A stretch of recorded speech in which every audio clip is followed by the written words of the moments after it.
Hello guys, hello, welcome back to another exciting episode.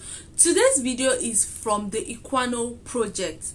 It's titled Why the Term White Privilege is Revolting. Okay, I'm really interested in this.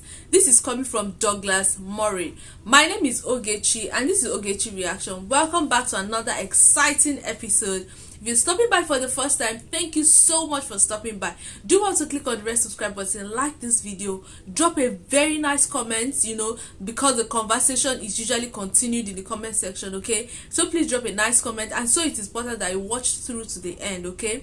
And then to all my returning subscribers and viewers, thank you for always coming back. Do want to like this video, subscribe if you haven't, drop a nice comment, turn on post notification bell so you get notified. You'll be the first person to get notified anytime I drop an interesting video. Today's video is actually interesting. I'm actually interested in this: why the term white privilege is revolting from Douglas Murray. I got this video from the Equano project. Let's get straight into it. So what would you say to someone who said, because you acknowledge that perhaps we painted history in a jingoistic way previously and we're working towards making it more honest, an honest representation of history. But what would you say to someone who would say, well, this is the moment when kind of ethnic minority people, women, LGBT people are now getting their fair hearing, and that this is just people that are very uncomfortable with having that increased representation, reacting against that? Well, I mean, the first thing is, I do think a lot of people who make those claims need to know more. I'm getting rather fed up of people who've only just discovered things, presenting it as if everybody else is as ignorant as them.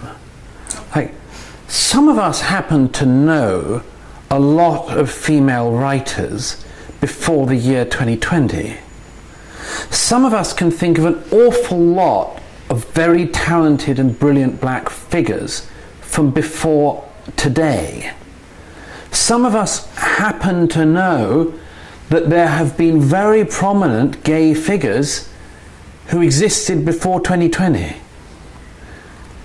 And I'm sort of startled at how much people give themselves away when they present it as if this is all new.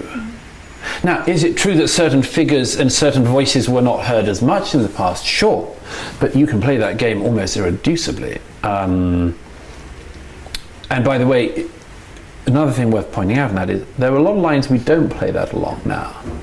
For instance, you can very easily say that the history of literature and politics has to a considerable degree underrepresented the working class. You can say that in almost every country. Let's go a little further down that road. You can certainly say that people who are illiterate have been not well represented throughout history, or people born to the worst imaginable circumstances, irrespective of any other issue, have been poorly represented in literature, government, and so on. There are lots of ways in which we could do this. Now, the way in which we've decided to focus on it, for all sorts of reasons at the moment, is let's focus on it on gender, race, and sexuality. But, I mean, history was a mess for almost everyone. It's one of the reasons why I revolt at the impression given that, for instance, white privilege existed throughout the past and it was something that excluded black. Most people in this country did not have an easy 14th century or 15th century or any other century up to the present. You only have to go 2 generations back to people who, didn't have basic sanitation in this country. In our own lifetimes, 1 in 5 people were leaving British schools functionally illiterate. So there's a lot of problems we can identify.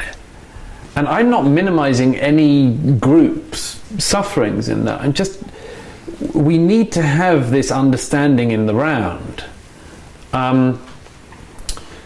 And I worry that we are focusing on specific parts of it. And furthermore, we're focusing on specific parts of it without solving it. I mean, you must feel this as well. Our society at the moment is like the Eye of Sauron. We go on to things, we focus on them, but we make them worse. You know, I wouldn't mind if all of this was simply bringing out voices that have been not heard enough from the past. By the way, so there's an academic point to make on this. This was originally the point in black studies, gay studies, and women's studies. The original idea is a pretty good one as an academic discipline. It's to say, in the past, there were, I mean, think of George Eliot. There was a reason why George Eliot had to write under that name.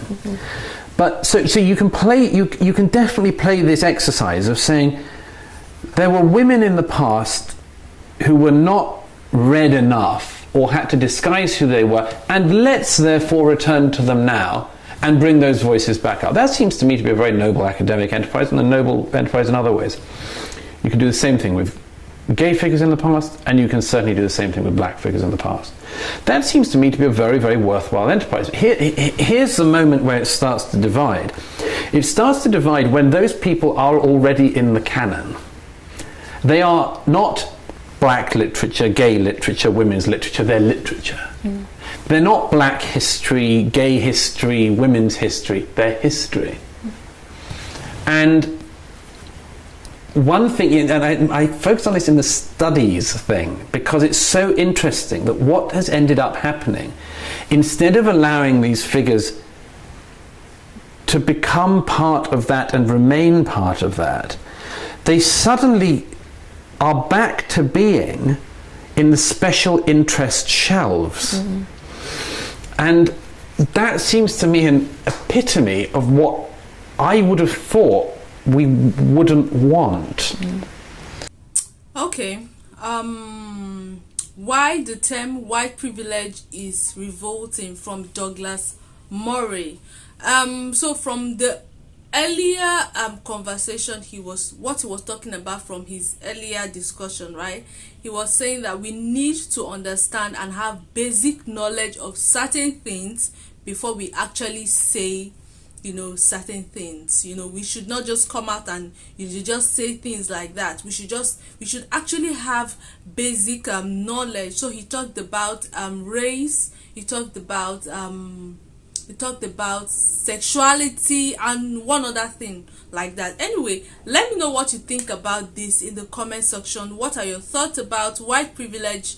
Do you think white privilege actually exists? I think it exists, but I do not think we should base our mentality on that, right? I believe this is 2024. Okay, anybody who is trying to be a racist or trying to say, oh, some people have this together because they are this color, some people, it's a lie. Okay, I think everybody, we are all the same, we are all the same people, right? Everybody, you need to work hard for what you want to get. Okay, I think it exists, but I think things are changing now.